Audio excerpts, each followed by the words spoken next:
There has been many videos filmed by YouTubers and different people here at Hell's Gate, but you will not see one like this. John Laflamboy showed us everything. He showed us every single thing here at Hell's Gate. You're not gonna believe it. It's like a one of a kind. It's a one of one, and you're gonna be in shock.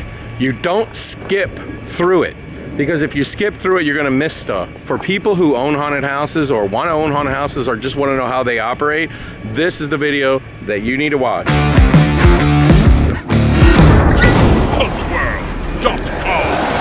so excited. And there's like a zombie army boss, and it looks like we're here. We finally made it to Hell's Gate. And I noticed you got like a tree back here with pumpkins hanging in it. Yeah, this is our big Midway spooky tree, my centerpiece. It's completely made of recycled product. So the inside structure is old tent pipe, and then the outside is all recycled raw cedar from Botanical Gardens from their Christmas show. So I took a bunch of junk, and we zombie armied the junk and made a giant pumpkin tree for the Midway. You got like a big building back there. What is that exactly? Nothing gets by you, buddy. Yeah. This is our centerpiece, our building, our company headquarters. This is Zombie Army headquarters right here. We have Hell's Gate at the front end of this building, and then at the back end of the building is all of our offices, our shops, our makeup costumes, everything for our actors, everything that supports all of the infrastructure and everything we do outside as well. So you kind of see in the back, but I like to use everything and everybody 1 or 2 or 3 times. We always try to be multi-faceted around here. So the back of the building also acts as my back wall for my Midway, which I have a giant projection screen, big old digital projector out here. So we're always showing stuff on that, trying to keep that fall outdoor ambiance, you know, that everybody wants. Are we kind of in the exit of the haunted house? You are in the Midway, my man. Okay, yeah. so can they stay here as long as they want? Yes, we do not rush anybody out. When you come to Hell's Gate, you're coming out for an evening of entertainment. So we've got a bar before you go in, and then we got a bar right when you come out. And then this is what I call the cathartic experience, the 5th act of our show. Because what I want is when you're done with the experience, I want you sitting back here with your friends, and I want you to share, I want you to talk about it. I want you to have that cathartic moment. What do you play on the screen?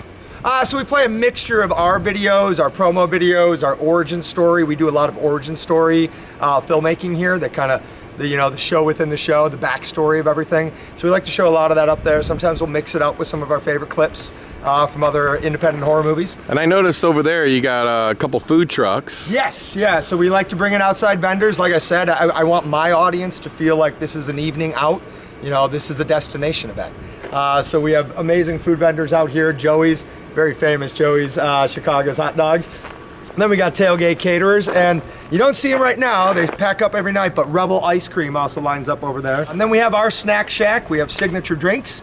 We got the Murder Rita. Yeah. So you're selling alcohol here. Heck yeah. And how does that go over? Because, like in the past, like haunts would say, I don't want alcohol because of, actors getting assaulted and whatnot. And it seems like it's like a popular thing now. Yeah, I've said this in classes as well, in seminars, because I was one of those people. I was one of those people that was actually quite nervous about providing alcohol at the show. And that's because of the history of how drunk these customers sometimes show up. So you got this kind of jaded history from the past. What I've learned, and we put a lot of data into this, and we did it very slowly. At first, we only offered it to VIP tickets so I could really test the audience. And what we found is that we had no problems, 0 problems, with the people we served a drink to before they went in the haunted house.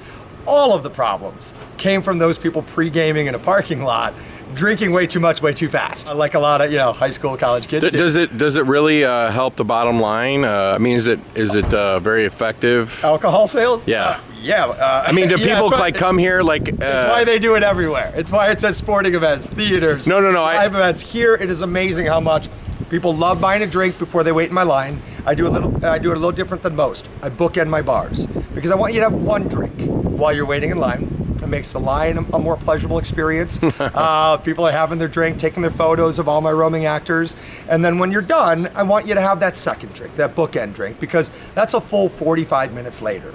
So you have that second drink while you sit around the fire, have some funnel cake, some nachos. And I think, personally, it's giving people that full experience, that full night, because a lot of customers are just rushing to a bar anyway to have a drink and talk about what they just saw. So I'd rather be the bar that they're rushing to. Yeah, it makes sense. So John, tell me, You have a bunch of things going on here besides the food trucks. What are all these things here? Witch's Wagon. This is my girlfriend Teresa Walker, my life partner right there, getting ready for the night. That is her 5-minute escape game. So it's a micro escape game. It is a 2-room process, but it's also very much tied into the aesthetics and the looks of Hell's Gate. That's the Witch's Wagon escape room. Then we've got our big photo op right here that Bryce is hanging out in. Hi, Bryce. Yeah, there's Bryce hanging out. So and for those people who don't know, that guy, he's just kind of like a hobo haunter. He's a drifter. The other one has been released from the ticket booth at the Darkness and Creepy World. Yes, exactly. For a brief bit of fall and haunted house adventure. So we like to do our big free photo ops. I know a lot of people charge for photo ops. All my photo ops are free. I'd rather my customers sharing their experience with everybody. Then of course we've got our fun Midway games. You know, nothing special here. The fun brain toss from Scare Factory. The basketball game, which is the best game of all games and the cheapest to build. And of course our little archery target game there. And it's just fun, you know, I'm just trying to add value, a little bit more fun for the night. Don't really care about the money as I care about the audience experience. And then inside that shed is another one of our photo booths. A lot of people with photo booths with a big banner, a big zombie, a big something. I like my photo booths to be representative to the experience that you had inside the haunted house. We have an emotional connection to what you saw inside, so I want to backstop that with that emotional connection outside. So we've been building our photo booths to be replicas of the rooms. Nice. This one, you'll see this later in the show. And this is a photo op. This is a photo op. We bring out cameras, but this is also a replica of inside the actual show. That's a system that you buy or something? Yeah, it's software that we pay our license fee every year. It runs off of iPads and lights. It's all self-operated by the customer. And these are our icon characters, the twins. So we like to make sure that if we're doing photo ops, we want it to connect to the experience you had inside the show. Yeah, you have 2 flying people at the very beginning. Yes. Right, okay. Yes. You kind of started at Statesville, was what you were mainly known for, Sure. right? What is Statesville, and what happened to Statesville, and then how did this come about? Yes, in college, I wrote a thesis as to why theater people should create their own marketplace with haunted houses. I did a haunted house in college. That's how I did my proof of concept. I then met Paul Siegel, the owner of Statesville. I went to work there, producing and creating the show in 1998. We produced, created, designed, directed, ran that show for 23 years. It was an amazing experience. It's where we learned how to do haunted houses. It's where we cut our teeth. It's where we all grew up, if we grew up at all. All things come to an end. So what I did is, first of all, I bought all the things from Statesville, from Paul. But more importantly, I brought the team from Statesville over here to Hell's Gate this year. So 2022 is a real big deal at Hell's Gate for us because we brought in the entire management staff, the entire design crew, the entire build crew from Statesville. We also brought over the entire cast. So all of the icon actors, all of the actors, all 100 and something of them, all came over here and joined the Hell's Gate team. So this is the year where that Statesville crew and that Hell's Gate crew is merging and creating something really special out here in the woods. The Zombie Army. Yeah. What is the Zombie Army? The Zombie Army is basically a collective of individual artists. So what we did over the years, instead of focusing on one location, Zombie Army has had many locations. We've had Statesville, we've had the Dragon's Dome, we've had the Navy Pier, we've had Container 9 at Riot Fest, Hell's Gate. So when you're doing many, many shows all over the place, you want people to know, first of all, who's doing that show. But secondly, it's a way that we built this collective of artists, dark artists, people that specifically focus in this kind of dark entertainment. And it's where we do all of our recruiting for actors and builders and technicians. And in that collective is where we then hire out for all of our shows. So every show that we do, whether it's Hell's Gate or Navy Pier or Statesville, those were all Zombie Army productions because it was the production company that designed the show, ran the show, produced the show, did all the hiring, paid everybody. So Zombie Army is that collective. There's about 500 of us at this point. Not everybody can work every season, so they come and they go depending on school and life and jail Do you time. do Jill? Do you do actor training year round or? That's the thing with Zombie Army. We're not just a haunted house. Yeah, and we're not just a haunted house company. We of course specialize in haunted houses, and that is where we make a lot of our hay. But we also make movies. We're filmmakers. We made a film just last summer. It's coming up this year called Good Guy with a Gun. That will be a Zombie Army production. I mean, we're not the ones who made the whole movie. We were just lucky and fortunate enough to get to be put on that film with a bunch of talented people. So we're real excited to be part of that. But we also make, the Mole Man of Belmont Avenue. Avenue is the Zombie Army movie. And then we do events. We do Zombie Prom, we do Zombie Games. We'll do and produce stuff for Jen Thaler at Transworld, wherever they need us, as long as it's within that realm of film, theater, haunted houses. We're throwing a real big party. Zombie Army's there. Like our escape rooms are just killing it. Yeah, and it's helped the haunted house. Yeah. Because instead of being completely reliant, you have this like other business. Yep. And so you run some sort of kind of adventure park. Yeah. Can you explain that a little bit? Yeah, so we don't just have Hell's Gate out here at Legacy. We have 66 acres, right? So just over there is the Legacy Adventure Park, and that is Chicagoland's premier paintball and airsoft park. We also do laser tag, archery tag, zombie hunts, and a bunch of other things, but we are mainly paintball and airsoft. We have 7 fields over there, and it is a great addition to our company because it allows me to keep building crazy stuff all year round, whether it's for the haunted house or not. So my crew's always building. You know, we are not a seasonal business. We are working year round now. And it also allows my managers who manage here to be managing there year round. So it helps me a great deal retain quality, talented people, because I have a lot more possibilities to make that income and then pay them better. We did a Darkness Haunt tour last year, and we did a seminar, and I tried to explain this to people. Yeah. And they said, well, I'm so upset that you think money. And I'm like, well, how do you keep talented people Yeah. that you want to keep? Right? You got to be able to pay them. Gotta pay these people, You know, man. like all of us when we started, we pretty much had a crew that did everything for free. Right. Because they just wanted to do it. But Yeah. things have changed. Oh, yeah. And then, you know, you want to keep these people, and Yeah. this is a great way to do it. Yeah, no, it's, you know, you want to keep good people, pay good people. It's pretty simple. And you got to make It's money. business, kids. You got to make money. And if you're rising up and making money, you got to make sure they're making money too. You got to pay. But even though, like, which one does better for you, the adventure park or the haunted house? Right now, the haunted house. The haunted house is, yeah, I mean, what's happening here at Hell's Gate is really incredible. Well, can we? How about if we great take a quick peek at your adventure park? Sure. And I'll then take let's you go. around. Let's go look at the haunted house last. Do a quick spin on Big Blue and Yeah, check sure. out the fields real quick. All right, let's go. Let's go. So there's Hell's Gate Yeah. over there. Now, what? Let me ask you a question. Backstage right What here. is Hell's Gate? Is it it's like a tin building, and then you put a facade on it? It's very much, you know, it's very much a Disney plan. It is a steel building with facade designed into it. Yep. So the audience doesn't know it's a steel building. They don't catch a whiff of that. You know, your haunted house is kind of like a mansion, right? Right. And when you think about the stereotypical haunted house as being in the middle of nowhere, in the woods, Yep. right? When you drive up here, you kind of feel that way. Yeah, no, not by accident. You know, it's the thing is we've been doing Statesville for 20-something years, right? So of course that has a great influence on people going to see the show. And Statesville was unique in Chicagoland by that it was more of a rock show, more of like this kind of assault of images and effects coming at your face. Like it was like walking into a Gatling gun that was a haunted house. And because of that, a lot of the haunted houses in this marketplace all started to do the rock show. So it was like having little Statesvilles all over Chicagoland, and I get why. Our parking lot is full, our tent is full, we're selling tickets, and a lot of these owners grew up going to Statesville. That was their influence. So, I mean, it's a great compliment, absolutely. But with Hell's Gate, I wanted to break that trend. I wanted to break that rock show trend, and I wanted to go back to that old school house in the middle of the woods. The stuff that's kind of built into us from all of our history, the old wives' tales. So yeah, I wanted to literally build a mansion on a hill in the middle of the woods. And I think that it plays with people's psychological fears of before they even get there. Absolutely. Yep. So this is Legacy Adventure Park.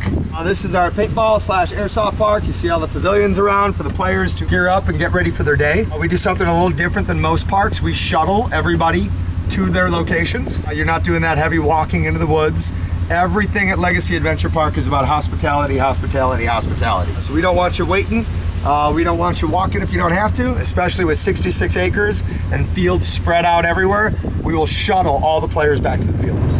If we got an injury on the field, we want to get that player back here real quick. Or if we have people show up late to a birthday party, you don't want to make them wait an hour. So we'll shuttle them back real quick. Is the adventure park open in the winter?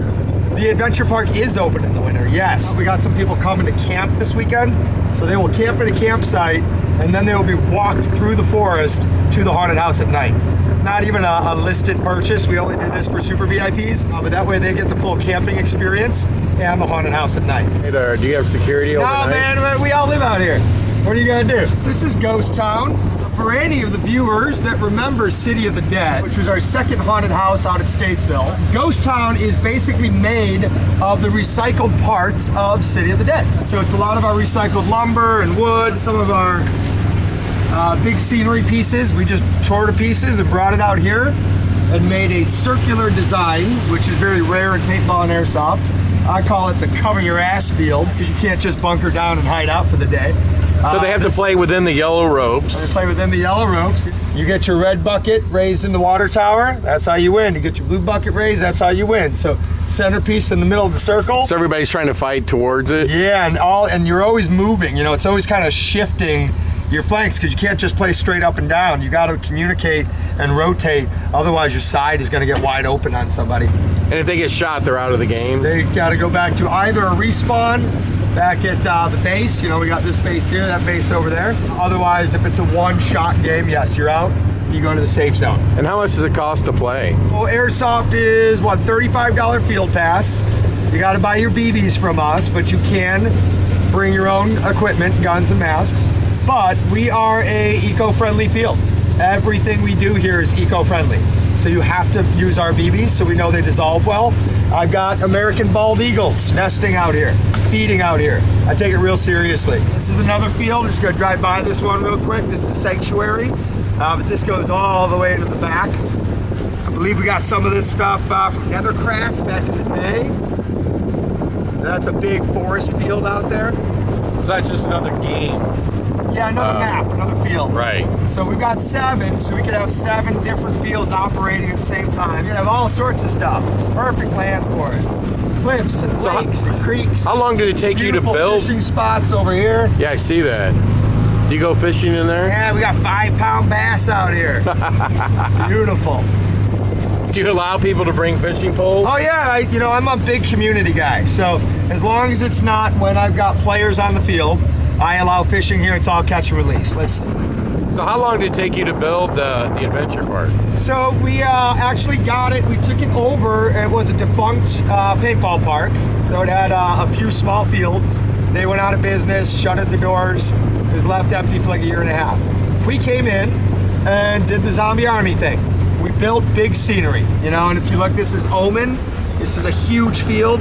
What we did here is we went to a big prop shop and we bought a lot of their old scenery, the giant Egyptian columns, and the Mayan walls were actually from L3D, a company that was here before, with these giant statues and globes, and we built a field that's all about mythological locations around the world. And then this is like a safety zone. This is a safe zone. This is something we do that I don't see a lot of other people do. When we bring people out here, we also think paintball is a spectator sport. So we want you to be able to watch games, especially after you get knocked out of a game. We want you to be able to see your teammates fight it out. Or if you're parents that brought your kids out here for a birthday party, we want you to see what you're paying for.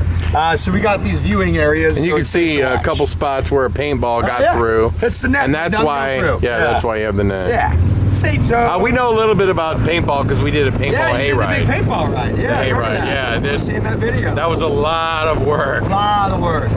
Yeah, people keep asking why I don't do it, and I'm like, because it's a lot of work, and I can make money to doing other things. This is like the graveyard. Of course, you got to have a graveyard field. So we got, bringing that zombie army, building mausoleums and coffins, and nice big spread out field, real big field. It's like 220 by 120, I believe. So which one is your most popular theme? Oh, that's Carnage. I'll show you that. Ghost Town, which you saw first, is a real popular field right now because it's new. It's a new field this year. Carnage, though, is that city, burnt out, apocalypse. It's what every video game is, so it's, of course, what the kids love. I'm going to bring you by real quick Wasteland now. This absolutely looks like Hitler's Wolf's Lair in Poland, where he actually almost got killed and blown up. So this is our field of Fallout. This is our crashed spaceship. That building there is the Rock Crusher. It's over 150 years old. What was it originally? A rock crusher. This all used to be a limestone quarry, and if you point your camera to that smokestack right there, that was a Carnegie steel plant back in the day. Oh, wow. So the land we're on right now is responsible for a lot of the development of the city of Joliet and the city of Chicago. A lot of the limestone came out of here to build a lot of those buildings that you know post-Chicago fire. So we're on really amazing historic ground here. So that's the Rock Crusher. It just looks badass. So of course it's incorporated. It does look badass. And then we got this great foam structure from L3D Effects. They built all those. It looks great. It also kind of looks like a submarine pin, like they have them in France. Okay. And they've never destroyed them because they can't destroy them. Right, right. They're like built to last a gazillion years. Right. So you see that really is our back road to get to Hell's Gate. We are that close to the fields. So the submarines, you know, they would, the water, and they would pull in and then they could dry dock them. Okay. Right? And so then you would have that much concrete, you know, to protect them from bombs. Right, okay. But that's what it looks like. Yeah, it does. We were building a field out here a few years ago, and we discovered railroad tracks, which is not a fun thing to discover. That just costs money. But yeah, you can see I got my railroad tracks right here. It's that old iron, so I'm still trying to figure out what to do with it. Yeah, that was so they could get materials to Yep, moving all the rock around. This is my Mad Max field. We call it Wasteland. What it really was my gift to my welders. Like I said, I collect stuff. So I've got all this material. I collected a bunch of cars and all this junk and drew some basic sketches. And I just let my welders go crazy, just have some fun. And they built this field of Wasteland. And Paintball loves it.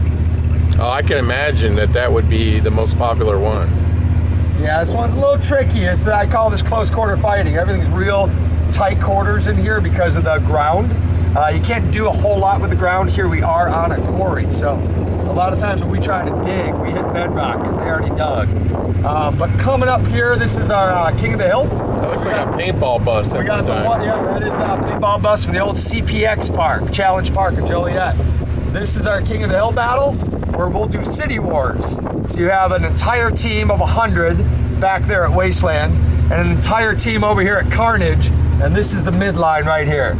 And so they will just, the sky is blacked out with paintballs, and they just all rush and try to take over each other's towns. We do that on real big days out here.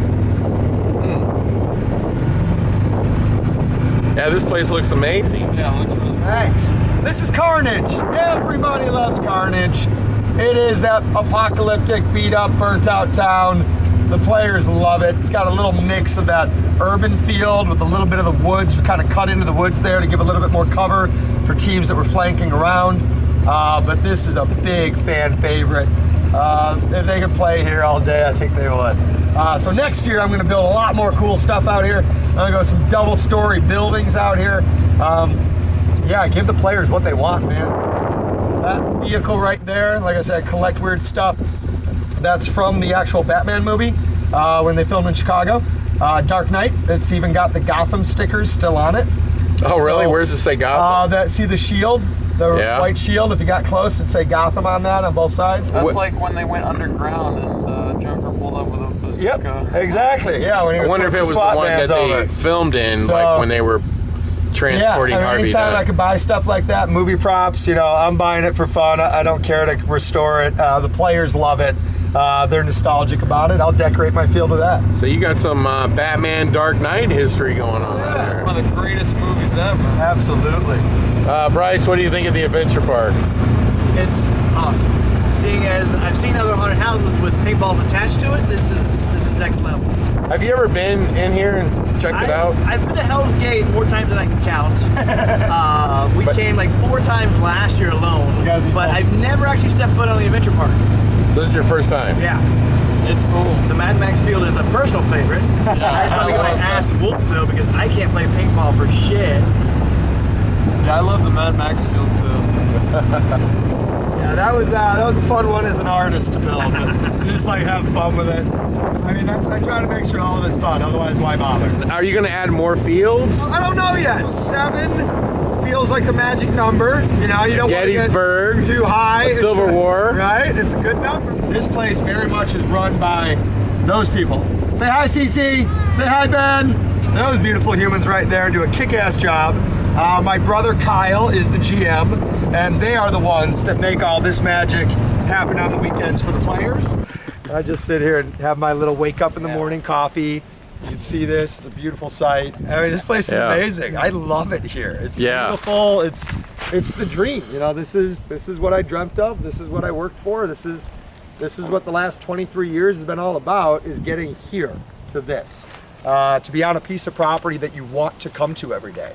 That you enjoy being at every day, even if you're not working. I'll come here to work on my theater stuff just because it's a beautiful place to walk around. So the fact that I get to operate my businesses here and I get to do a haunted house here, I'm grateful for that every day. So yeah, I do like to come up here, sit here, have my morning coffee, look at all this, and just be grateful for a minute before then I have to get my head around the show and everything that's coming down the pipe for a big Saturday. Oh, I see you got a mannequin there. Yeah, that's from the movie. We had a shooting range up here with explosives. Yeah? Yeah, we blew that one up pretty bad, so. And so you say it's how many acres? 66 acres. 66, love it. We have now seen your adventure park. Yes. And it was amazing. Pew pew. And so I noticed, you know, that you have a tent set up like you did at Statesville. Sure. And so I guess they wait there. Sure. And then this is the entrance. Yeah, so what we do is all of our customers park downtown Lockport. So they're all parking in a big open lot, easy to find, and then they all take school buses down Murder Road, which is what it's called. It's a mile and a half down this very scary road along the canal and junkyards. And those school buses drop you off here in this vacant lot. You get your ticket and you wait in line. And our line at a Zombie Army show is usually a thing. We have lots of talented front of house actors. That's our icon actors. So this tent is very much a rock show before you go into the show. But what we do here at Hell's Gate, we like to say that it's not just a haunted house, it's an adventure.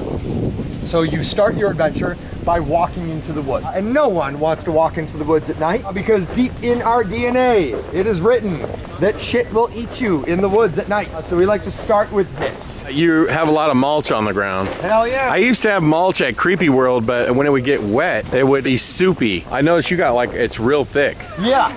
We need our mulch because without the mulch, a lot of this could be very slick mud. Is on these doors, you put tin on the inside with chains, I guess, to give it like some extra noise. Yeah. So anytime we do double door pop outs, we like to aid in the assist for the actor, you know, so that they're not doing all the work physically. We're adding, it's just a little noisemaker, man. Yeah, a little noise. Very cheesy, old school haunted house tactic there. You know, I was just at Haunted Overload. And one of my favorite locations, and you'll absolutely see Haunted Overload influences here because I love the artistry of that place. So one of the things that guy does over there, he says he doesn't like chopping trees down. So almost every scene is built around the tree. Yeah. It's crazy. Oh yeah, no, it's beautiful. I'm very much the same way. My crew goes nuts for that because I will spend a lot of money to work around a tree. These are all of our little pop outs here. So in the daytime, you can't really tell, you know, it's daytime, but I use the cedar wall blind. You know, we work a little bit off of, you know, the science of scare, right? And there's a theory with the science of scare that if you could scare someone on their left side, distract them on the right, scare them on their non-dominant side, you're gonna get a better scare. So we went all in with that theory. And we've got all of our distractions up here on the right. Right, I see that. All the bodies in the woods. But it's these cedar blinds that the audience never sees coming down this trail is where my actors get that very aggressive attack right out of the gate. Yeah, so I once again, I see that you have all your props on the right. Yep. And then I guess this is some sort of foot pedal scare. It's just a little animatronic coming out of there, just a little movement, but this is the run, right? So this is where the actor is coming out, kind of a half-speed run to flank the audience and push them forward, to give them encouragement. Do you put, it looks like you have a real fire in there. And we do lots of real fire here, yes. Yep. Looks great. A spider that jumps out. All these rock formations are lit up at night. And of course, all this is lit up.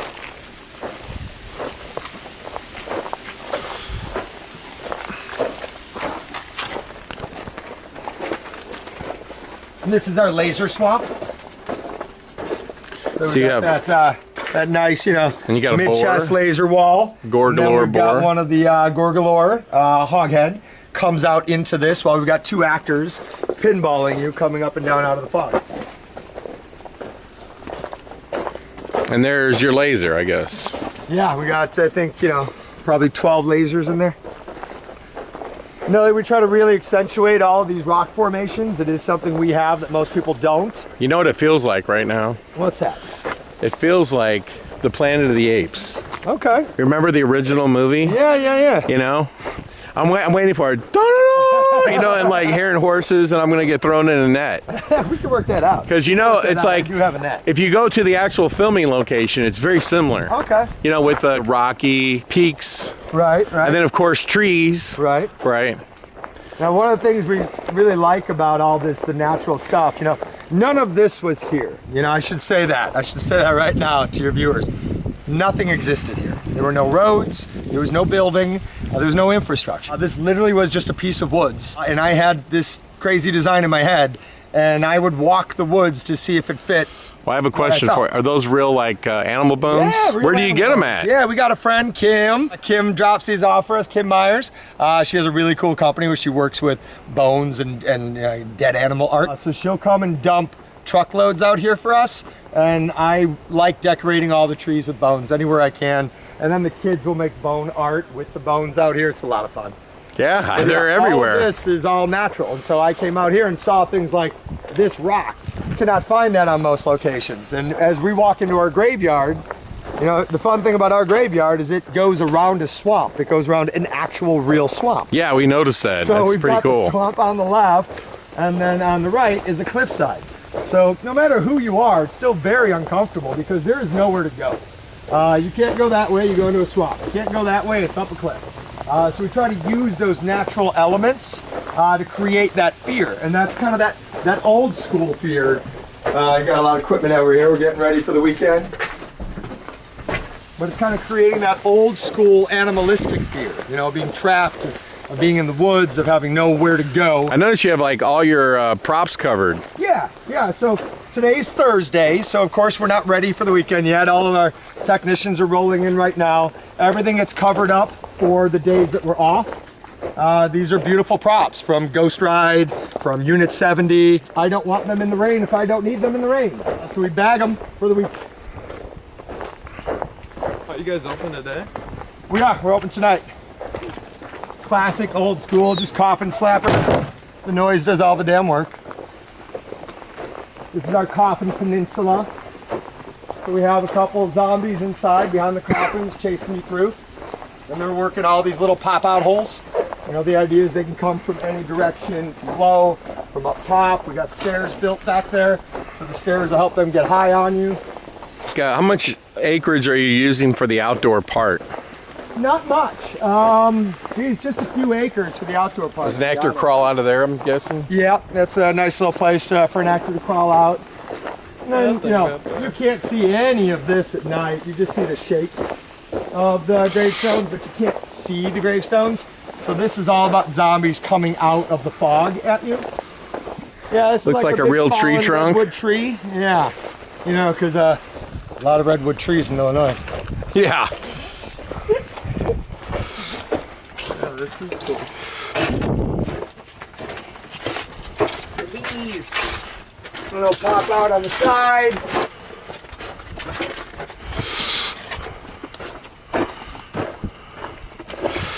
One of the things we do, we have to put our nest back in there. We brought them out for repair.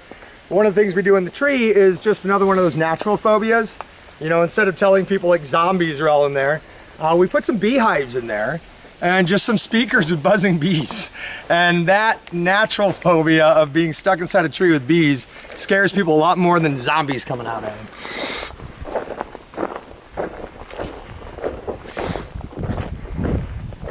How many square foot is the inside of Hell's Gate? The inside is about 15,000 square foot of the house. And then how many acres do you say you're using for the The outside? outside, we're only using a few acres, but the way we twist and wind people, Yeah. the outside lasts about a 12-minute experience, up to 15, depending how quick you are. Another great example of using rocks in the natural formations. amazing how many people just fixate on that. It sets me up for every one of these pop-out scares behind all these columns. Everything's turned on in here, so it's gonna be pretty dark. This is the new coffin barn.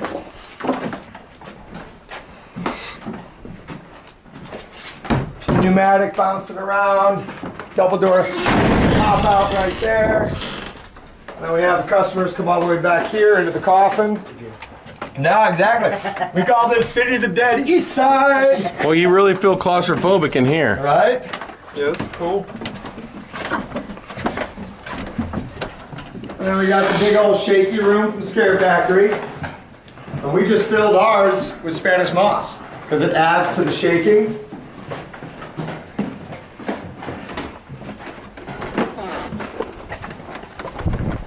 And then that sets you up for Chainsaw Alley.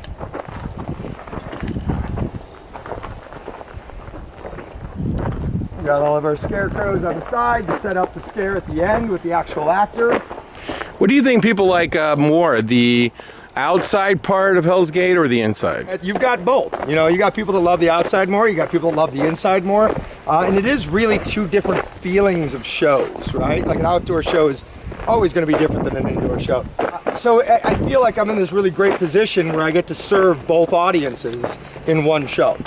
People love the outside. We did, the pathways, how they wind around. I mean, you walked in the trail right next to the house. You were virtually right next to the house when you walked on the trail.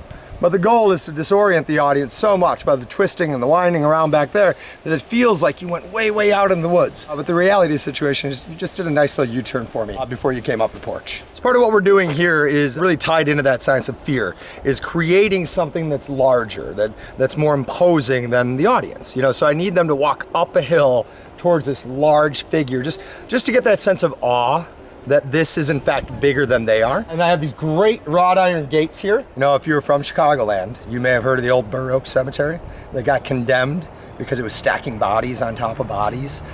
These are the actual front gates of the Burr Oak Cemetery. I have to say that when you're walking through this place, it's really cool because I like it. Like John said, you get a little bit of both. And walking up that hill and seeing this haunted house, it's really cool. And I'm sure that facade took a long time to make. And now we're gonna go inside. We bring them into here. This is kind of like the nest. You know, is where a lot of my front of house actors are working here. We have this limestone wall feature right here. Kind of really makes you feel trapped, like there's nowhere to go. High hill on this side, so it's working all that psychological energy I need. You cue them up before the outdoor. Yes. And then when they get here, they get re-queued up. It's kind of a re-queue up because it's also, this is what makes a Zombie Army show a little different, is how we bring people into the house. We do something a little different than most. So yes, we queue them back up into the group size we need them in, not the group size they went into the woods. And no matter what, you send a bunch of people into the woods, they all come out different. Some people are freaking out going slow, some people are running their asses off. But once we get them here, we get a chance to reset them, because Zombie Army is always striving to keep you in small groups. We always want you in a small, intimate group that makes it feel like no one's in front of you, no one's behind you, so that you feel like you're in your own horror movie. So anywhere we stop people, it is for the express purpose of putting them in smaller groups for a better show for them. Now when we came out here, the land we're on right now, here you see that rock wall, see the elevation there?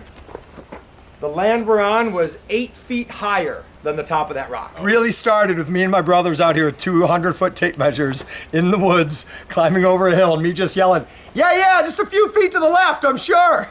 And we just figured out where on a hill in the middle of the woods we could build this building. And we built this from scratch.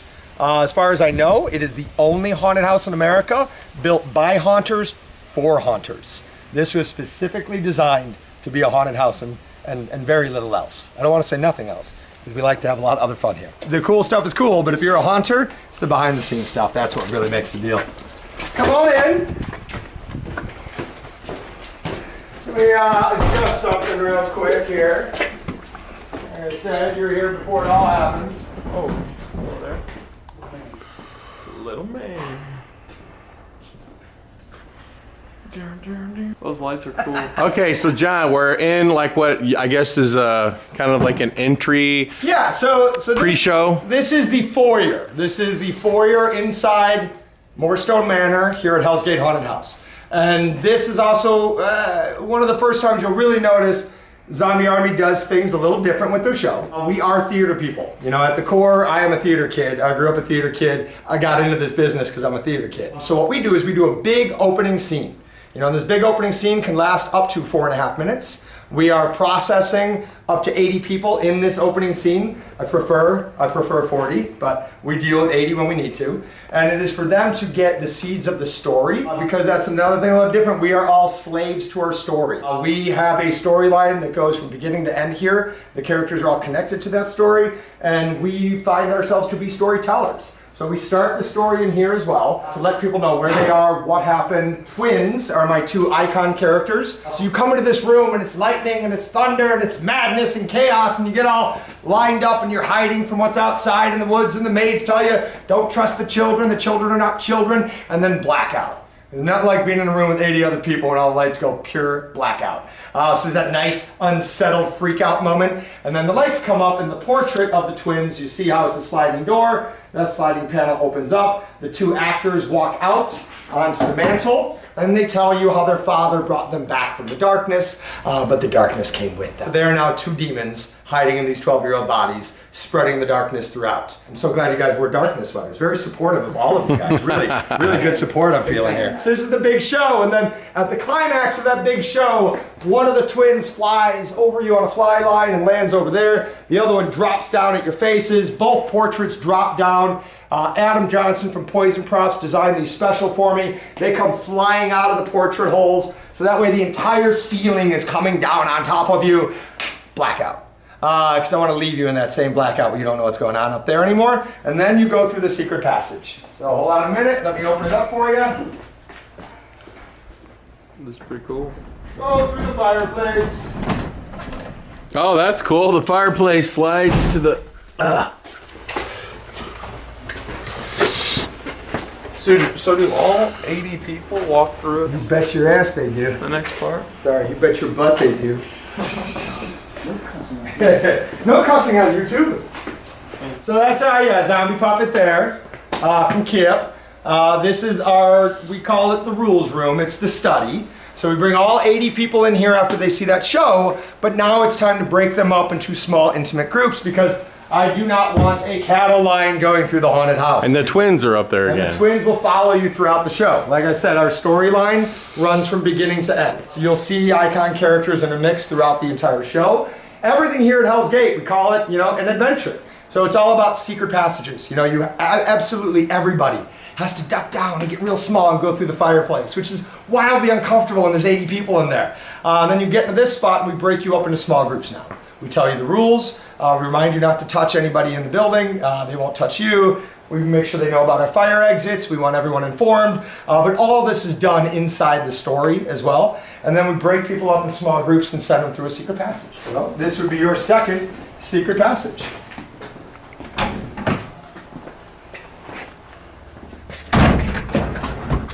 I also noticed that you have built the floor up over the floor Yeah. for like a.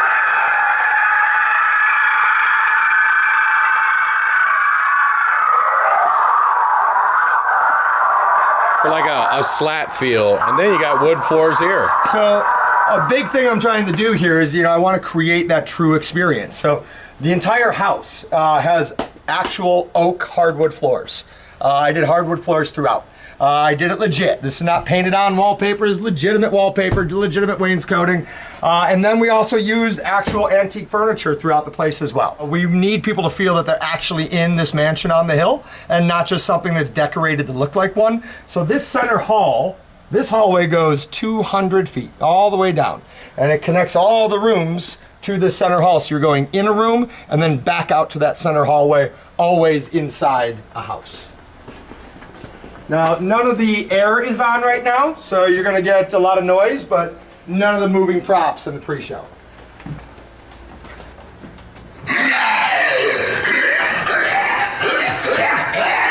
No, noticed you have, what is this for? Is this a scare? So this is a secret passage. So if we're going slow, it's shut, and you've got to force it open yourself as an audience member.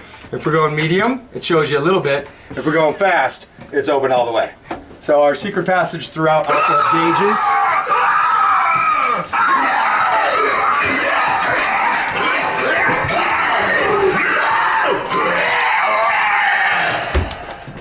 I noticed you also have like the floor slanted. Yep, yeah, we like to change the rooms as much as we can make a room make you feel uncomfortable, we do.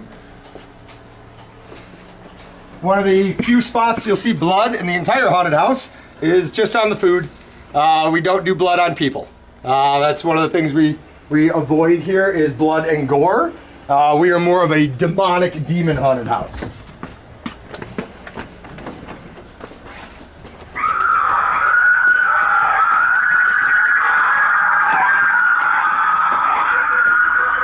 I like the fact that you have that moss stuff that runs across the top of their head. Oh yeah, it's a great sealing material. It's flame retarded. Even if the sprinkler systems went on, it goes straight through it, and it gives you that little tingle on your hair and it makes you uncomfortable. Yeah. Anytime I could use dangly bits, I do. Show you a secret. There's a secret spot. Secret spot, not on any other tour. This is John's favorite spot. When the nights are running long and you're getting a little tired, this is where I go to get more energy, because I think it's the perfect scare spot in the entire haunted house. Because I've got this, run over people. It's an easy scare to come out of the darkness and lunge over them. And then I pivot to right where you're standing, and I get them coming down this with a step forward scare. And it's just simple footwork. If you've ever played basketball. Do you act in your haunted house pivot, a lot? Step, scare. That's what I'm saying. I act in my haunted house every night. I'm acting in this haunted house. And this is my favorite spot to work in. So are you a roaming actor? Yes. My job as an actor is the director, right? My job is to make sure everyone's doing their jobs, the house is flowing, the audience experience is good, and all the actors are on point. That's my job all night long. I like to pop in wherever I can to scare people, because I'm in full costume and makeup every single night. Every single night, I'm a character. I like to play the houseman, or I like to play Earl. So you have no idea what's going on with the parking lot, the ticket lines? Idea. I got an earpiece. I know everything. No, I know, but like mostly you're just focused in the haunt. My focus predominantly is for the show. So I've got my dad, John Laflamboy Sr., does an amazing job running my parking lot. And then I've got my little brother, Kyle Laflamboy, running my outside operations. So that's everything from buses, ticket booth line, to the money up by the bars and restaurants. And then inside, I'm the one that makes sure the show is the show. You're the second person in a row that we've interviewed, because Haunted Overload, okay, he doesn't run the haunted house. Sure, he works a chainsaw. Works chainsaw. Every single night. That's why he's in the business, because he enjoys it. Dum Dum, you give me Dum Dum. This is our big library scene. You give me Dum Dum. Your name Dum Dum. Oh, you in trouble, Dum Dum. Better run. As much as I don't like putting other people's creations in my haunted house, you won't see a Michael Myers or a Jason or a Freddy. I do like incorporating little homages to my favorite movies out there. And Night at the Museum's always been one of my favorites. So I just had too much fun using that sound when I grabbed that head at one of the auctions I was at. This is one of our actor arenas. So the actors are hiding back here. And they're coming through the holes in the bookcases, climbing through on top, poking their arms and bodies through. And I noticed the bookcase is slanted down on them. Yep, one of my earliest designs in haunted houses. I didn't have money, like when we started at Statesville, the total build budget was $7,000. So we didn't have props, we didn't have cool toys. What I thought of was using cool shapes. Could I create shapes that put people at an unease position? Could I cause disease by using shapes? So I'd take entire walls, 30 feet long, and I'd just lean them up against other walls so that the actors could get closer proximity. And because people don't like being tight like this, claustrophobia is the low-hanging fruit. And now I've evolved that, instead of just walls, it's entire scenery pieces doing into that. We got another flying position up here. This person flies from the balcony to the bookcase. We also create the other bookcases so that actors can climb them. It's kind of like our parkour room, so the actors can climb around in here. I noticed like your bookshelves are like you fabricated something and then just ran the books through Yeah, them. we did some square tubing and then drilled out the cores of all those books and used real books. So we could have all these, bending book arches. Yep.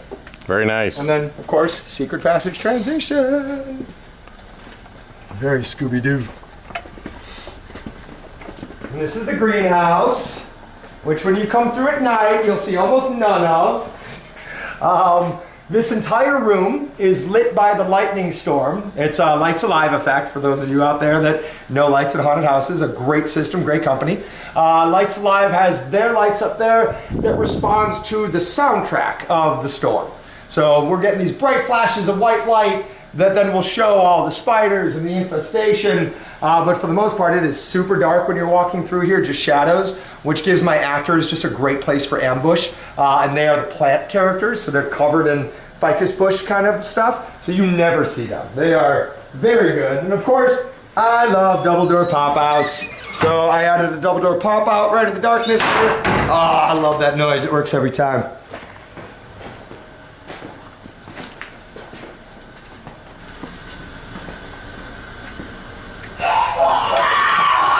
Drop down and come out, and all this is to establish lifting up. And right here I have a flyer, drop down out of the flying position and crawl across these walls towards you. You can see all the fingerprints or the nails actually in the wallpaper. So this one's a crawling one going across all the walls at you. Do you make your own flying rigs? Yeah, we do all of our own rigging. So you go outside the house to come back in. Come back in. I love when my customers think it's over when they're out there. Like, oh, you poor bastard. It looks like you've bought a lot of dolls. Bought and made most. Very lucky I've got Anthony Glenn from Original Sin. He's a Zombie Army member, so he makes us some beautiful things. Not to mention we purchased some beautiful things from the show. I mean, I'm sure people recognize these two lovely dolls. This one comes at ya, this one is static, and then the actor is right here, so that we can kind of push the audience that way. And as they get the audience this way, the actor will show you where the secret passage is, if you haven't found it yourself. And then it's like you walk through a little dollhouse. And this is really cool, this character here.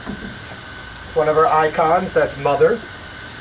And this is the twins' room. That's why you see more darkness in this room than anywhere else. When the demons came up, they love the idea of playing house.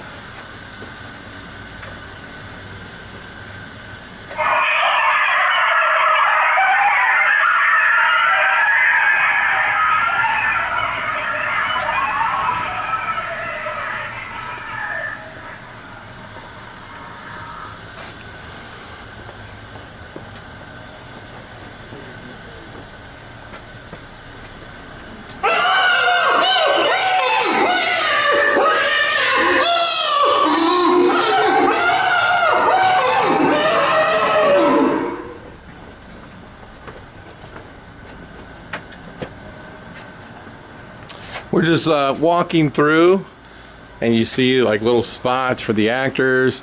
We pass like a piece of plexiglass for the actors to bang on, I'm sure.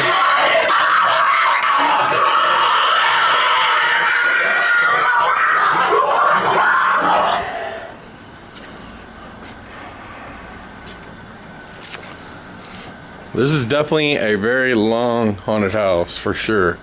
You're about halfway through. And this is what, for the actors to bang on?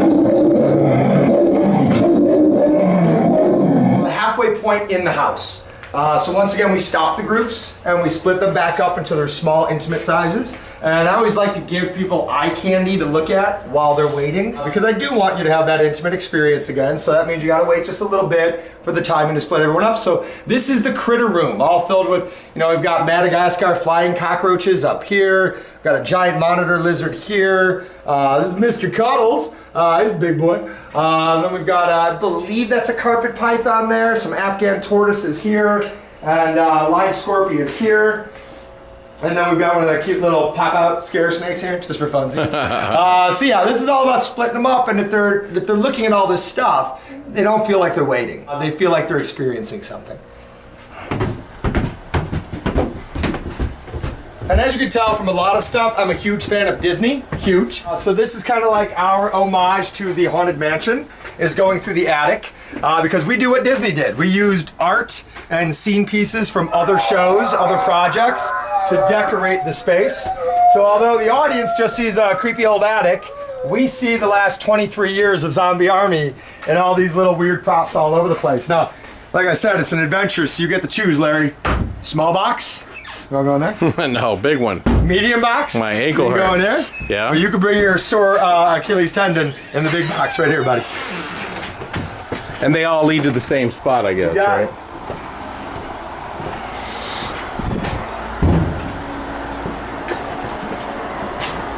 You guys ever go to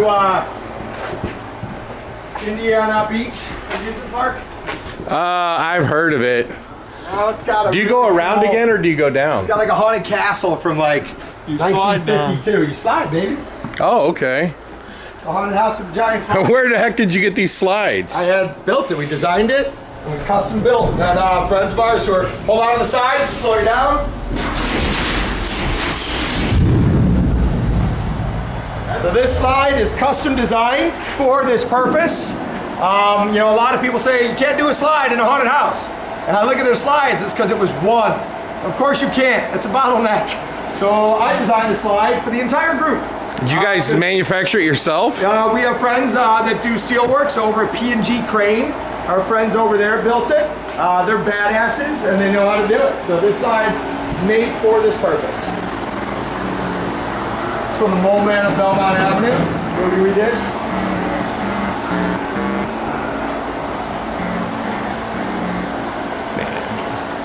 Designed to. Robert England? Yeah. Yeah.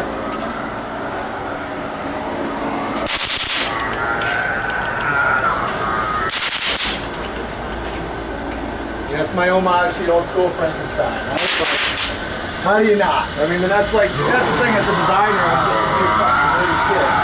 And it was like, these are the things that make me happy. So I like to work with it.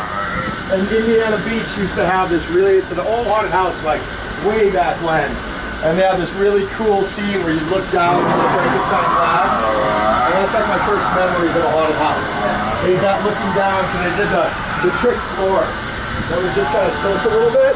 And I remember being 7 years old and being like, that was amazing!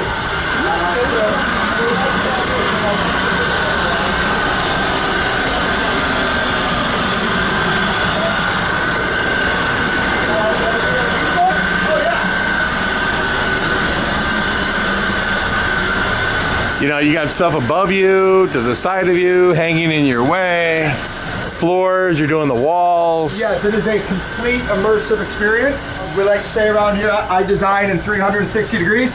I need to make sure everywhere you look is part of the design, and you need to feel it. You know, you need to feel that you're in something.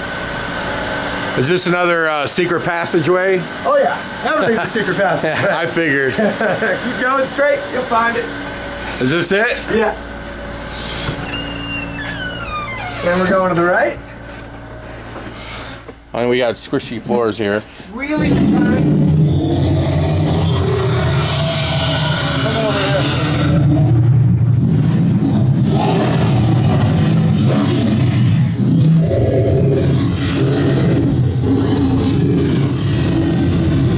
Yada, yada, yada, yada. When I go to Transworld, it really depends what I'm doing that year. Sometimes I go to Transworld and I'll just buy a couple little things here and there that give me joy, period. Sometimes I go with a plan that I need dragons from Scare Factory to get my dragon design finished. I'm not gonna do R&D on 20-foot dragons. I don't have time for that. Exactly. And they do a great job with them. I'm quite happy. Or what I really enjoy doing is going to someone like an Adam Johnson from Poison Props and working with Adam as to what my vision is and sketching stuff out, and then let Adam build me something that works for that. So sometimes it's custom, sometimes it's very specific, I need that specific prop, and sometimes I just go there to be inspired, because some of these people are some of the most amazing craftsmen I know. So I like to see what they're bringing to the table. So did you spray all this foam in here? Oh yeah, this is all tiger foam. It's all inherently flame retardant. I lived in this room for like a month. I would be in here doing my design work at night. I'd stay in here till like 3, 4 in the morning. What did you spray your foam on the stalactites? So like the what's underneath stalactites are it? all a basic, simple. We use scrap wood to build the shape and then screen. So you gotta use aluminum screen. Don't use that vinyl shit.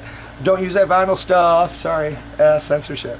But yeah, spraying that stuff right on the screen works out. We use all scrap material to create the structure. That way we're reusing and recycling as much as we can. So this is our big dragon scene. We got the, the Gorgalore dragon is what gets you when you come in the room first with the puppet. You'll see that tonight. Then we've got the big dragon here. This is our big distraction because our dragon queen is the actress. She comes out of here. Then you're standing in front of one pop out and another pop out over there for my roaming dragon monks throughout the room. So all the big toys are pretty, but all the big toys are just distractions for the incredibly talented actors that are actually making the show work. You make tight little areas. Yes. And you have things hanging in their way. And what I like to do is I like to open up the iris for a big scene to give you awe and epicness, and then I tighten that iris down to make you feel small again. Let me get out of the way so your camera can go first. I like the the floor. Yeah, it's fun, right? That's just letting my carpenter have fun. But it's just enough to make people feel a little uneasy. And there's actors inside these cages. And then once again, your head is brushing up against moss. And then is this a squishy bridge from Creative Visions? So this isn't a bridge, this is the entire floor. The entire room is a spongy room. So everywhere you walk in the darkness room is squishy, because I want to give you that squishy, drippy feel. Everything's very wet and dripping down from the ceiling. And as part of our story here is, the darkness, when Hell's Gate opened up, our darkness went up through the floorboards from the basement and infected the house. And then at one point, the darkness figured out how to make its own pseudo-humans. So the darkness came through the caves and created this nest where it is building now their own humans. That's why you see all these characters coming out of pods. And this woman up here is spinning. This is one of the, the darkness is making this one up here. While all that's happening, all these characters are coming out of every single angle at you. Are you like staying with the same theme forever? Oh yes. Or you just expand on it? Or Yes. like would you ever do a wholesale change? Never. No. We are here to tell a story. This is a story we're telling. So every year, we take out 25 to 30% of our scenery. We knock entire rooms down. Even if they work, we knock them down so that we are forcing ourselves to push the line. I noticed you have a jumping Oh yeah, rig this is our thing. bungee. So she comes out of that darkness. You never see this coming out. So you've got all these, humanoid creatures coming out of all these pods, and then this one comes right up on you and disappears. But no, we stay with our story. We advance the story. We find ways to tell the story better, but we do not change the story.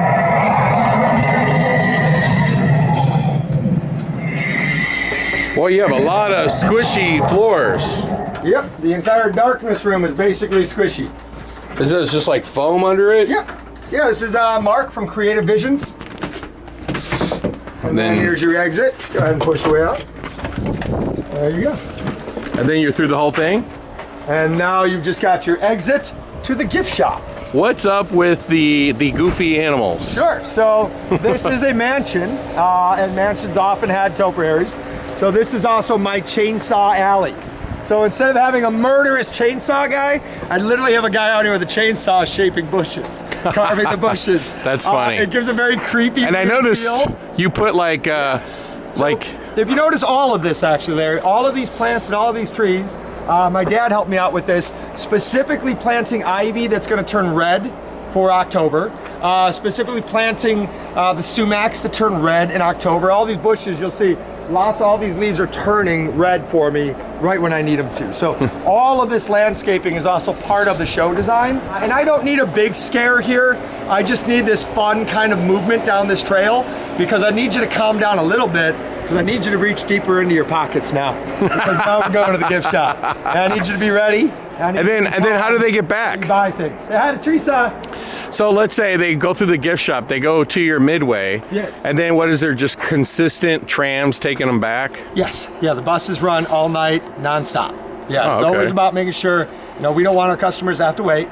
So we're always having way too many buses to get everyone out of here. And what is this building? Did you build that? So yeah, that's the pump house. That is where we keep our fire suppression pump and tank. And then you just built a cool building around it. So we kind of had to, because we're on a rock quarry here. We tried to bury the tank underground. That's what the civil engineers told us to do. But it turns out the water table is 7 feet below our feet. So you cannot bury something when the water table is 7 feet below your feet. So what we did, my dad got real crafty. I brought in some quick drying cement people, some steel fabricators. We dug the hole as much as we can, pumping out as much water as we could. We put the tank in, but then we had to build this wall around it, and I didn't want an eyesore. You're not gonna walk out of my show to a big eyesore. So then I let my carpenter build the little chapel, so everything is housed and it's aesthetically pleasing. And this is where the key winners take their photos every night. So we have something at Hell's Gate's a little different.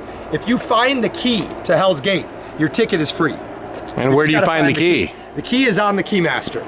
So this is where I challenge my customers to know about our story, to know about our lore. And if you find the Keymaster, you ask them for the key, they ask you a riddle that is based in the Hell's Gate story world. If you get the question right, you get the key, you bring the key to the gift shop, they give you a full ticket refund for that night. How many people get that? About 3 to 7 a night. Welcome to the gift shop. This is Anthony of Original Sin Designs. He's getting his stuff ready over here. One of the things that we do different in our gift shop than a lot of people is, Anthony is my makeup manager and one of my best actors. He's making some good money in the gift shop. What we like to do is take our artists and give them a space to put their stuff up. The gift shop takes a percentage of the sales to keep everybody staffed, and they're making money in here while they're working in the show. So you'll see a mix of original art in here, so it feels a little bit like a gallery. And then of course, the big ticket items, your swag, like your t-shirts and your glassware. We have Gus Fink plushies, which is a big seller this year. Gus Fink plushies. If you don't work with Gus already, I recommend it. He's an artist out there, does original plushies. People love them. I like this t-shirt. Oh, thank you. It's like, the classic Tales from the... Exactly, yeah. Yeah. Yeah, no, I've got the poster hanging in my office. Some Statesville shirts left. Yeah. We got, a lot of our audience are Statesville super fans. That's Audra. She's the manager of the gift shop, getting ready for the day. One of our artists, she was not a painter. She started painting, and we started putting her stuff up, and she sells this like crazy every year. So it's a great outlet for her to sell her wares, and it's great for us to have original dark art in our gift shop. So it's a mix of that dark art from our employees and stuff that we buy, of course, at trade shows. And it looks like you're selling like antique lanterns. Yeah, this is talked about her earlier, Kim Myers, Roadkill Boot Boutique. All real bones, coyotes, Yep. raccoons. This is my partner, Teresa Walker. She does all the witch art, that's her stuff. And it's the variety of all of it that keeps everybody in the gift shop. But does everybody have to go through the gift Everybody's shop? got to go through the gift shop. That's the door we came in. Yep. So they travel through here to the Midway. Now they walk through here, they're on both sides. If they just want to cut through, they're usually where Anthony is there, just ghosting past everybody. People taking more time in here. And then we exit everybody out into the Midway. Okay, there's your key winners. Let's put some pictures up. People that figured out the mystery. Yeah. So yeah, we come out here to the Midway. We walked through this earlier. It's our first bar right here. So as soon as you walk out, you can get a drink, get a snack. Got all of our food vendors there. And we want you to sit around. We want you to hang out by the fire. We want you to take pictures with our characters. We want you to take advantage of the photo booths, play the games, do the escape room. So this is costume and makeup up here. Everything is very much an assembly line. Is you have different makeup artists, and they all have their own like little personality in front of their station. Absolutely. Yeah. These are my individual Almost like artists. this is their office. Yeah, exactly. They live up here in October. So we bring up about 150 to 180 actors. The makeup team and costume team has 2 hours to get all those people ready. So it is very fast, it's very assembly line. You'll see that later. Costumes does a kick-ass job, getting them in costumes, getting them down. Makeup then boom, boom, boom, whether it's a silicone build-up or just an airbrush job, everyone is taken care of up here. Giant projection screen, so we'll play movies in here for the kids. This is their hangout area, our dressing rooms, our lockers. They all check in at the counters here and get their assignment for the night and then get processed up into makeup and costume. So this is their space for the show. When we're not doing shows, it's our production space when we do music videos or movies. It's also our space for weddings. We do weddings back here. How much does it cost to go to Hell's Gate? It's a $35 general admission ticket. That's general admission. Then we have VIP, it's $50. Then we have instant entry, is $65. Then we have the Hell Pass, which is something we do a little different. And that's where you decide to punk one of your family or friend members by sending us advanced information about them. Things about their private life and photos. And then we know when they're coming. We schedule it. They don't know. And the entire house has pictures and their bio. And so it's almost a show especially for them. And how much does that cost? That costs I think it's $100 for that one. Yeah, that's a fun one. We only do 3 of those a night, once an hour. Those sell out every single night. I mean, it's a fun, different kind of experience. It's $100 per person in their group? It's $100 for the Hell Pass, and then everyone else has to have an instant entry pass for that. And then we have All Access, and All Access is when they see the show as a VIP, and then they get a backstage tour while the show is running. If you're a haunted house builder, this is the cool part, backstage. This is Sexy Hall. And so you can access any part of Any your... part of the haunted house is accessible through Sexy Hall. And why did you name it Sexy Hall? Because efficient management is sexy to us. And I noticed like the doors say teddy bear room, more... You know where you're going, you don't get lost, water stations are here. You know, and if I've got an issue, say I got an issue with a customer, right? But I don't want to interrupt the show. I've got these little slat holes, you know, that are based in the theme. I'm watching that customer. We're talking over headsets about it. Say it's a drunk, rowdy customer. I can open this door. I can take said customer into Sexy Hall. Now we can have a conversation about what's happening. I did not ruin it for the group in front of that person or the group behind them. I did not need security going through all my rooms to take care of the problem. We're here now in a well-lit hallway to talk about it. So the way you get from this section to that section is when you go upstairs. So that's how the audience goes over. So that way we're not crossing the streams with any audience. Right. So we manage all the people through Sexy Hall down here. Through all these doors. It's also how every actor gets to their spot. It's how they get to the bathrooms quick. It's how they get to their breaks quick. It's how they don't have to cross the pathways either with all the audience members. So that way they're not being taken out of the show. All my power run down here. One box is handling one side of the haunt, the other box is handling the other side of the haunt. And of course, fire suppression system running through everything.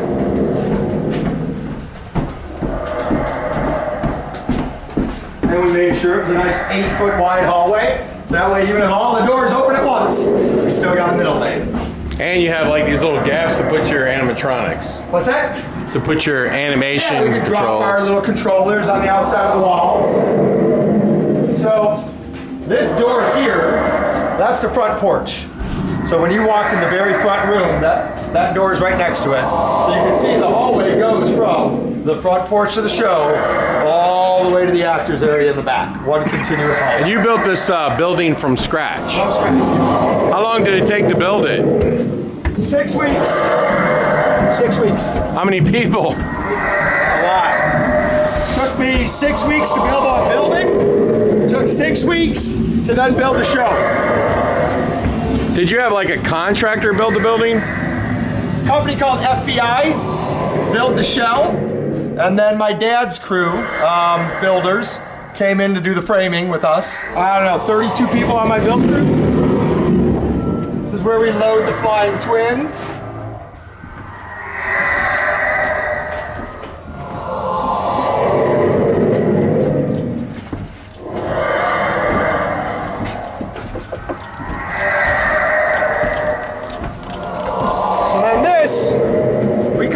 Sexy deck. Sexy hall below, sexy deck above. All of our lights, all of our sound, all ran to this deck. If there's ever a problem in a show, we can deal with it up here. We don't have to be fumbling around in the dark where the customers are. Everything's controlled up here. We have a circular air system that goes through the entire place. You can see I still got a lot of props from Statesville laying around. I've not yet incorporated.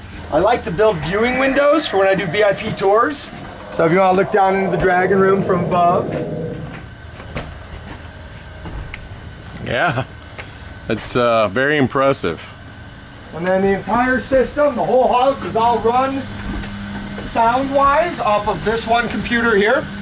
So that way, even if I'm in a room and I feel like I need more of a beat to move the customers, if I feel the music's just too melancholy, I could have my sound guy up here and I could say, add me a drum, pull it off of this soundtrack, let me see what that is. And I could be down there and we could change every sound in every room, even if the show's going, we could do it.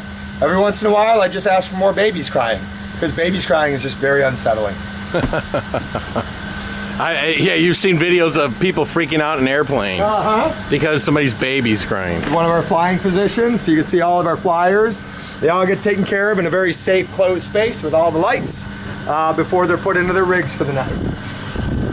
And you see a lot of our controllers and all the low voltage, all that's run here. Everything in the building is conduit. We run conduit boxes to everything we need. You're not seeing extension cords going all over the place here. This is our backstage area. So I have a guy, Dan, a Robo Dan. He's an actual cyborg.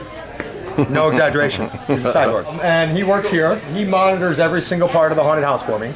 So on my earpiece, I'm always checking with him as to the times. What's my door-to-door? What's my release? Where are my backups? So if we have any backups, Dan calls it in, and we have different actors and zones that are roaming managers that go take care of any backups, any customer issues. So we keep everything free-flowing and try to keep people split up in those small groups all the time. If we've got a banana, which is a drunk, rowdy person, we know to send eyes to watch the bananas. If we got a code red, it takes us 15 seconds for our management team to get to a violent customer, 15 seconds. And then we take care of it. But Dan calls that in, we deal with it. Our actors know they're safe because they know we're gonna be there. Same thing if there's any medical emergencies, all that is handled through the monitoring system. It's also how we run our show because, you know, kids at home, study algebra. Because Hell's Gate is all about algebra. This is all math. This is all math. You know, the scary fun is great, but it's the math that makes the business work. And all that happens right here. I've got 6 years of data stored here for times and everything in case I needed it at any time. This is your office. It's my office. It's quite cozy. I mean, right now it's covered in Panera food and yeah, I see that. But like, how do you sleep in here? Like, you sleep on the chair? Yeah, so I mean, I remember the days when we used to sleep in the backs of our cars. I remember those days. Yeah. I am too old to be sleeping in the back of my car on cold nights anymore. So I got the deluxe secret Murphy bed.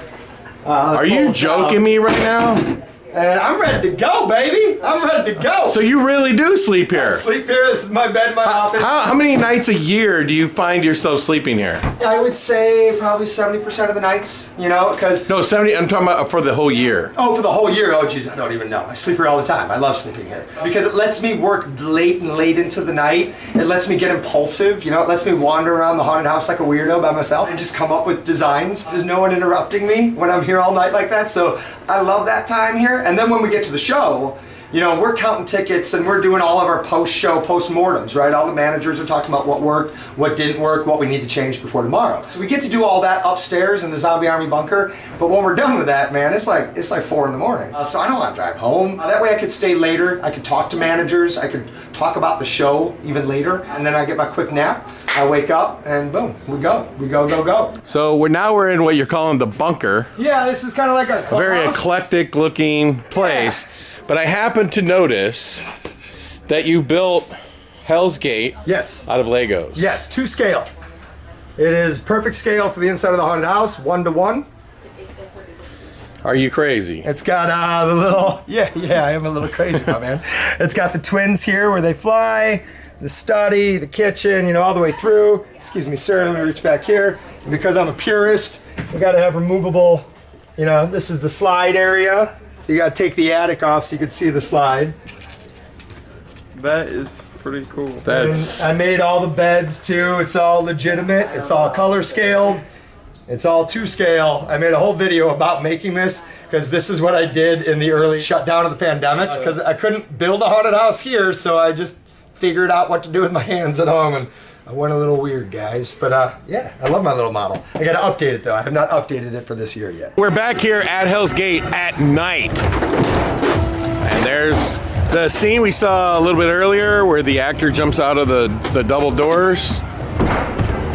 And you definitely... Wow, I didn't even see him. That was great. Oh, like, what do you have with there? That's insane. That's insane, isn't it?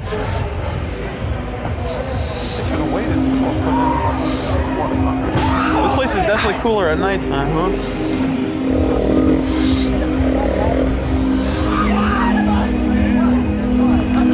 Yeah, I like the whole. There's a dog. He was absolutely not kidding about the fact that they use real fire.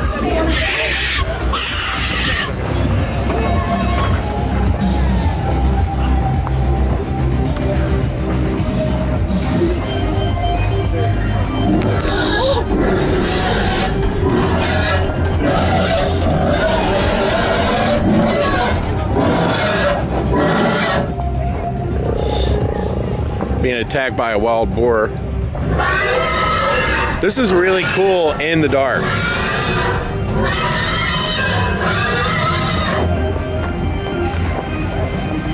This place is really. Look at how the rocks are lit up. That looks cool. That is cool.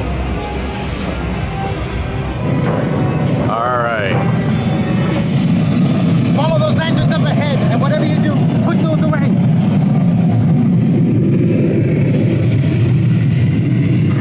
And here's that rock earlier, River. What? The rock. Look, it's just so cool.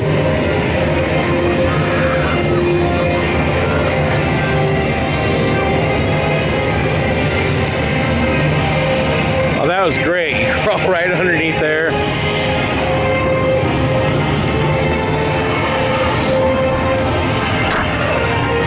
Same actor. He's jumping out of everywhere.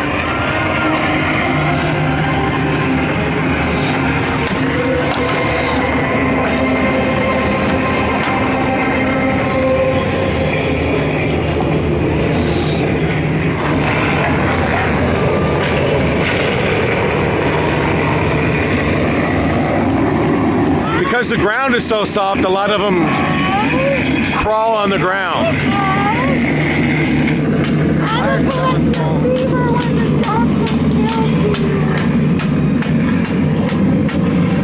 Hey, friends, this way, this way! This way! No, not that way, you're gonna trip! Okay, this way, this way! Alright, now duck down, ducky duckies! There you go! Ducky duckies! Oh no! There you go!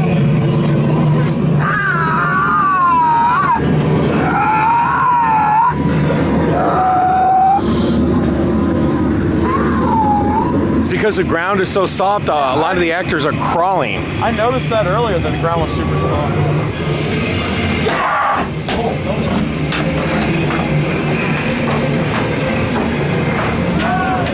Trevor, look what he's using for a weapon. What? Those are cow ribs. Oh my. And he's crawling with them. That's pretty cool, isn't it? Yeah. And then he came back for some more.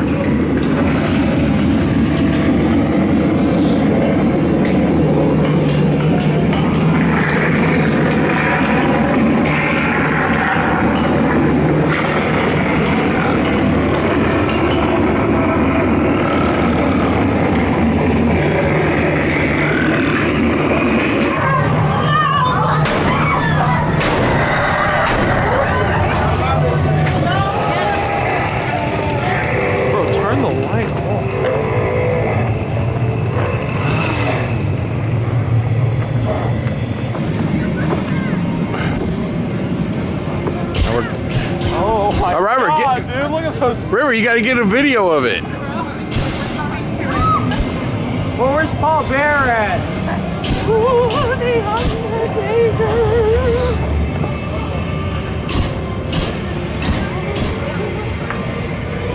And there is,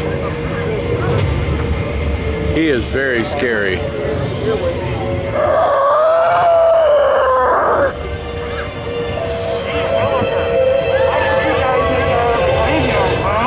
How many bodies get sacrificed to those zombies? I swear, they are everywhere. Dude, I made it cool. John wasn't kidding. We came back to Hell's Gate at night, and this is John Laflamboy. And I walked past him several times, and I didn't know that that was him. And you're out here acting, John.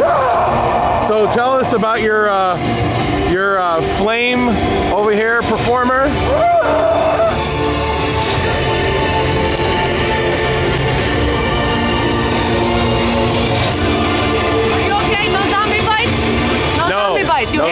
me, okay? You have to tell me, otherwise we have to do a whole if the decontamination. chicken tries to bite you, yes, you probably have rabies. Don't listen to him. He's a dummy. How dare you? How dare you? Birdie. Oh my God! Is that the darkness herself? No, this birdie turned white darkness. Oh no, Oh, that dude, one. check that one out. That's mother. She scares even me.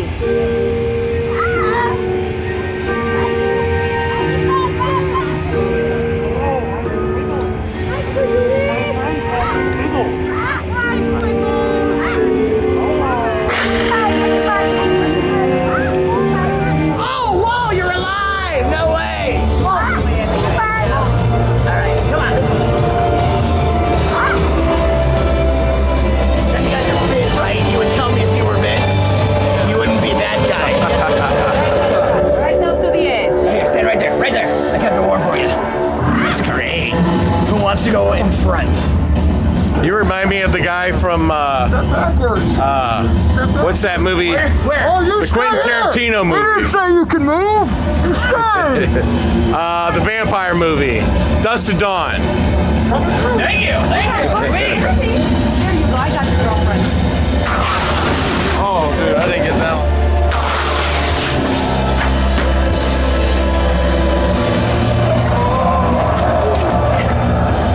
God, my knees hurt just watching him.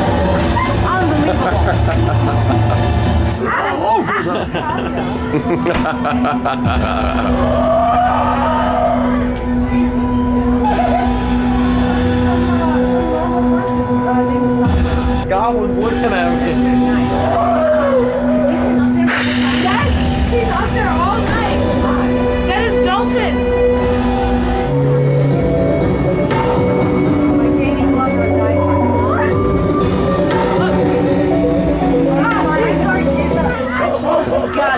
What's your name? River. My name is Louise. Come on this way, River. Come on this way. Right over here. Right over here. You can sit right here. Right over here. Now you can come over this way. You're gonna go right here. Right here. Right over here. How was your journey in the woods? Scary. Scared? I'm sorry to hear that. It's only gonna get worse from here. I hate to tell you. Well, listen. You have found yourselves in Moorstone Manor tonight, and you need to know our children are not children, okay? Don't trust anything. I'll be back to check on you just a minute. Ladies. Come on, Ellie, come on, tap it again. Come on. Now, there you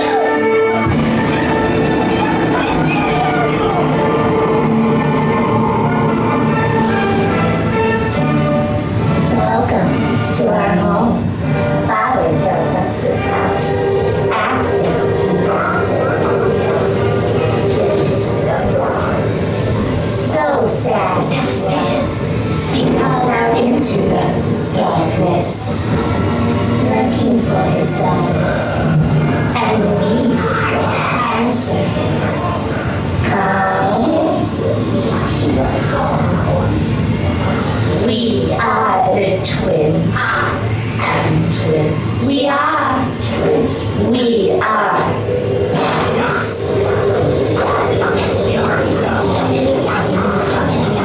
This is our house. The gate is open and the darkness is here. We are everywhere. We see everything. We see.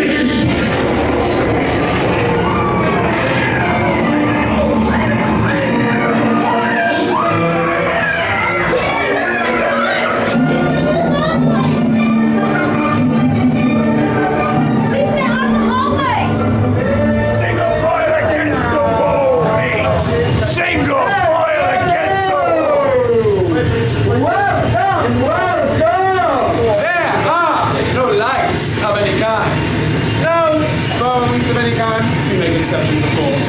And please do not touch my friends in there. They will not touch you. And do not touch my artifacts. Very nice, very shiny, cursed beyond belief. You will look like me within a week.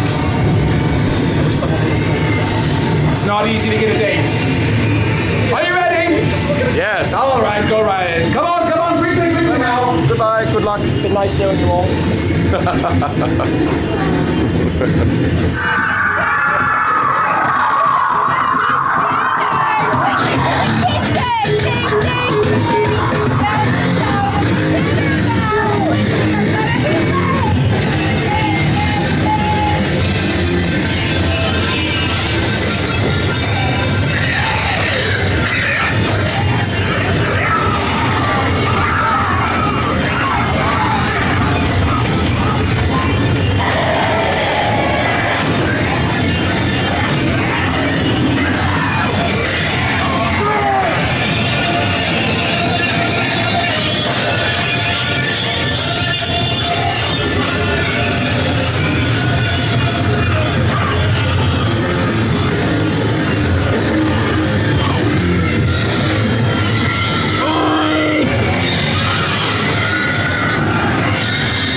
reached into my toilet one day, pulled it out, and I got a new fish. True story. I was there. Like, on the goldfish. I'm so proud. I'm so proud of myself. Yes. Over here we have our radioactive scorpion. Oh, it's dinner time for him. Yes, yes. He's been eating for like 2 hours. Yes, he's been munching on that cockroach. Cockroaches, such a good source of protein. Let me tell you. So good, I tell you. A roach a day keeps the doctor away. Let me tell you. Yes, yes. Hey, you don't know me with the samples over there. Very high. I'm going to grab the sorry. No. I'm looking at it more. So many roaches up here. So many. So tasty. So good for you. Yes. All the way in the corner. So good. So good. Highly recommend. Such a good source of protein. So good. So violent. I don't do it. Yes. Oh. And then Daisy's over here. She's just chilling. Daisy. Oh, yes. Yes. That's our albino python. Yes, Daisy. Look at this one go. Look at him go. Oh, yes. They're so proud of all the critters. I caught each and every one of these with my own 2 hands. I did. So proud. Let's go see Grandpa right off the bed. Have fun. The furniture jumps out at you. Don't stare.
No, River tried to scare me. I got to. That is a dope haunted house, dude. Thank you. Thank you. This is our chainsaw alley, so. Did you like it, River? Dude, it's a 10 out of 10, dude. No. And where's the chainsaw guy that trims the trees? Yeah. I think you ran out of gas.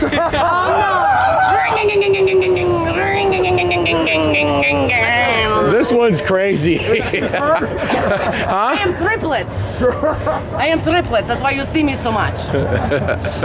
Don't tell Luna and Juna.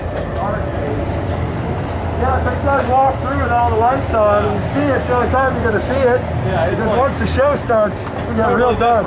Real dark. especially the woods area is totally. Oh, yeah. That's my favorite part. I like the outside. And now that Hell's Gate is over, the fun is just beginning. We have what it looks like at night. We got Hell's Gate videos playing on the wall over there. We got the tree. The whole theme revolves around these two girls. And then you get to take a photo op with them. Pretty cool. That haunt was really cool, dude. Well, let's see the tree.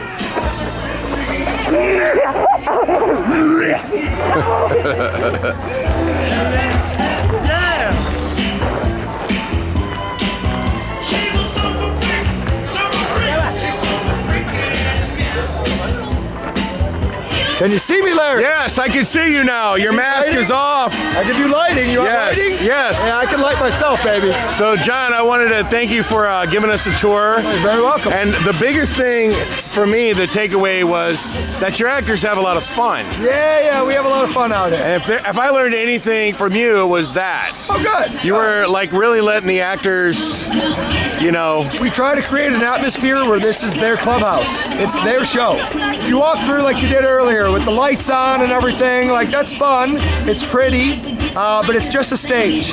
There is no show without those actors. So when they get here, the whole idea is that this is your clubhouse. Have fun with it. I know you do seminars and stuff at Trans World and whatnot. And I would say that if somebody wanted to improve their haunt, they should definitely consider going to your seminar. Thank you very much. Because now I'm a believer.